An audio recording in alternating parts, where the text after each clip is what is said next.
Oi, gente, tudo bom com vocês? Vamos começar mais uma aula de geografia do oitavo ano, comigo, professora Ana Isabel, e com a intérprete Silânia. E nós vamos continuar falando sobre a África e a influência externa que a gente começou na aula passada. Então, continuando o que a gente havia começado a falar sobre a África, do neocolonialismo, as dificuldades pós-independência dos países, hoje a gente começa vendo o interesse das grandes potências no território africano. É muito comum, né, os conflitos étnicos e as guerras civis no continente africano, principalmente em relação aos recursos naturais que existem nos países africanos.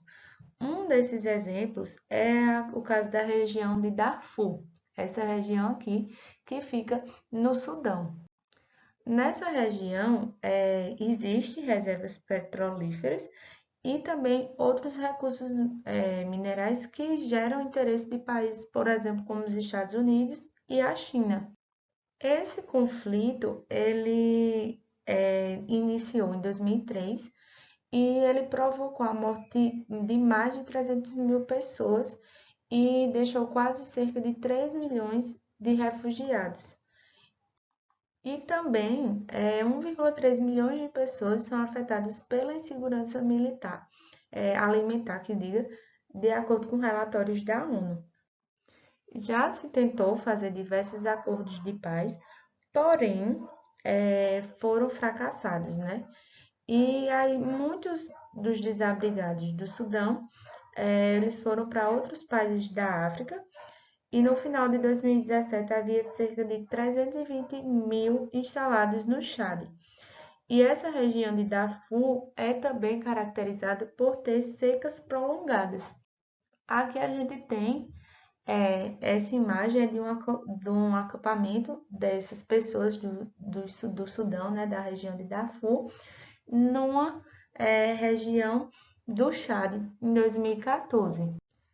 E os rebeldes de Darfur, eles se organizaram em um movimento separatista, acusando o governo do país, que é formado principalmente pela elite islâmica, de negligenciar a região, né, essa região de Darfur. E aí o governo, com o apoio de uma milícia, ele fizeram um que chamamos de uma limpeza étnica, né? Destruiu várias aldeias e promoveu a matança de milhares de agricultores e estupros em massa. E aí, como a solução para o conflito é, é muito difícil, né? Tem diversos problemas, principalmente devido à quantidade de milícias que existe, no grande número de refugiados e o crescimento de grupos rebeldes, também a disseminação de armas nessa região e o desinteresse do governo para resolver essa questão que acontece lá em Darfur. E também esse governo ele tem uma relação muito estreita com a China, que compra 60% do petróleo que vem no Sudão e vende armamentos para o Sudão. Então vejam como é complicada essa questão de Darfur. Aqui vocês veem as zonas de conflito, né, mais laranja. Tem aqui as zonas de insegurança. Então é uma região bem grande, onde tem uma grande quantidade de pessoas, né, o número de pessoas, e consequentemente essas pessoas elas têm saído cada vez mais para outros lugares em busca de refúgios. E as situações semelhantes a essa de Darfur são comuns nos países da África. Na Nigéria, por exemplo, um dos países mais populosos da África, quando os ingleses eles estabeleceram a fronteira recém, nos anos de 60, havia aproximadamente 250 etnias que conviviam dentro do seu território e isso dificultava uma unidade nacional. Lembre-se que, ao fazer o neocolonialismo, né, a nova colonização da África, os países europeus eles não respeitaram as etnias que viviam nos países africanos. Então, eles dividiram de acordo com o que eles achavam mais certo, né? A chamada partilha da África. Então, eles dividiram de acordo com os seus interesses. E isso fez com que houvesse e ainda exista certo, diversas disputas entre as etnias. E tanto nessa questão de Darfur como na Nigéria, isso é muito presente.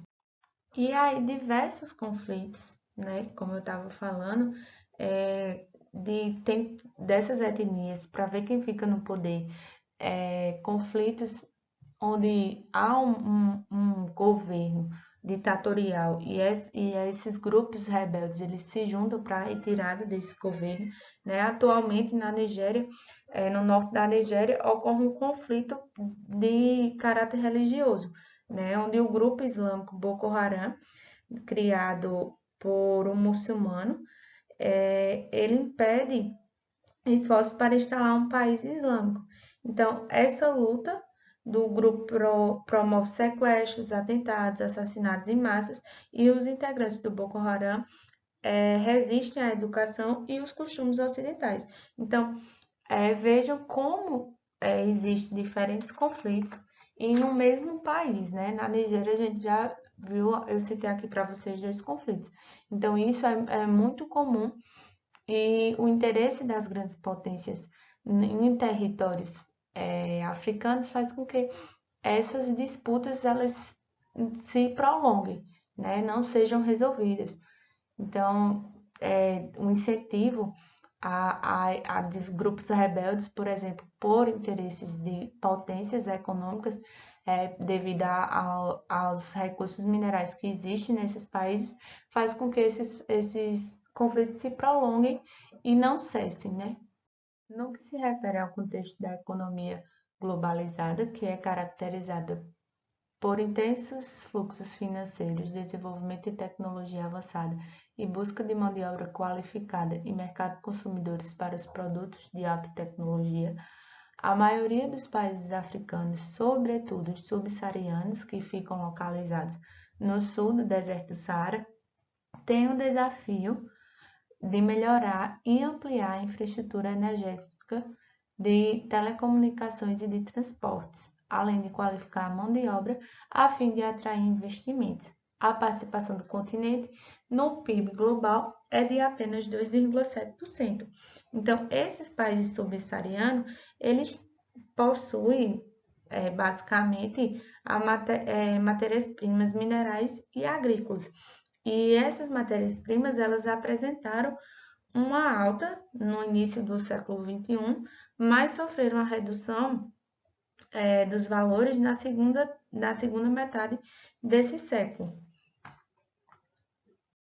E aí, como vocês podem ver nesse gráfico, os setores de matérias-primas minerais e energéticas, principalmente o petróleo e o gás, eles, embora tenham receitas por meio da exportação para alguns países, eles não vão expressar muito a geração de empregos.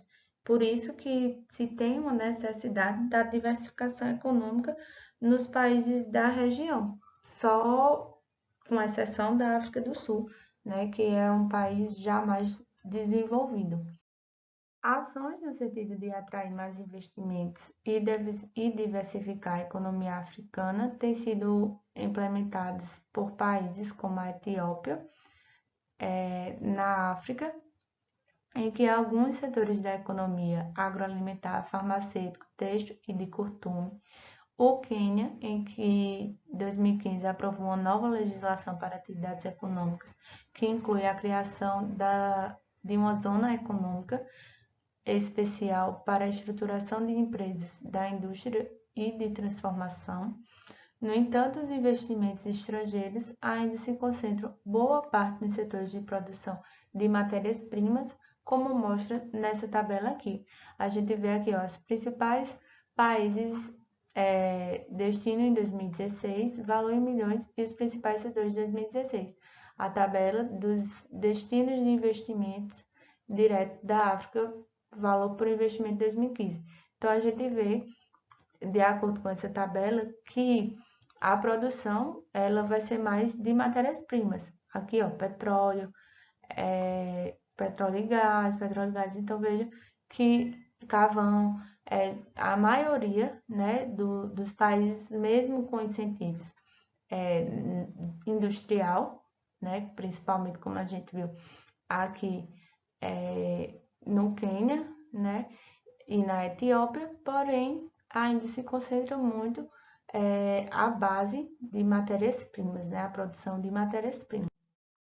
As revoltas populares no norte da África, que a partir de 2010, uma onda de revoltas populares atingiu o norte da África e os países do Oriente Médio. A luta da população por democracia, abertura política e melhorias sociais, entre outros aspectos, derrubou regimes autoritários e foi responsável por uma mudança no olhar em relação ao mundo árabe, quase sempre visto exclusivamente sobre um viés das questões étnico-religiosas ou do petróleo. Essas mobilizações elas ficaram conhecidas como Primavera Árabe, onde vários países eles fizeram mobilizações, principalmente os jovens, com a utilização das redes sociais, né, disseminando informações e convocando pessoas para os protestos na rua, fez com que caíssem vários ditadores. Na Tunísia, por exemplo, no Egito, na Líbia. Então, vários regimes autoritários que existiam na África, né, nos países ali próximo ao Oriente Médio também, fez com que caísse diversos ditadores devido a essas revoltas populares organizadas pelos jovens. Aqui a gente tem protestos na Tunísia em janeiro de 2011, derrubaram o presidente Ben Ali, que ocupou o poder durante 23 anos. Além de se oporem ao governo, os manifestantes estavam insatisfeitos com a situação econômica do país. Brasil e os países africanos. Experiências realizadas no Brasil na área de saúde e no combate à fome e outras formas de assistência social vêm sendo implementadas em países africanos, como a Angola, Moçambique, por exemplo. Entretanto, em razão dos efeitos da crise econômica no Brasil a partir de meados da década de 20, foram reduzidos alguns dos investimentos na África e também as doações humanitárias. Era uma política, né, do Brasil, era desenvolver parceria com esses países, os países emergentes, países africanos. Porém, devido à crise, a partir de 2010, essas parcerias elas vêm diminuindo.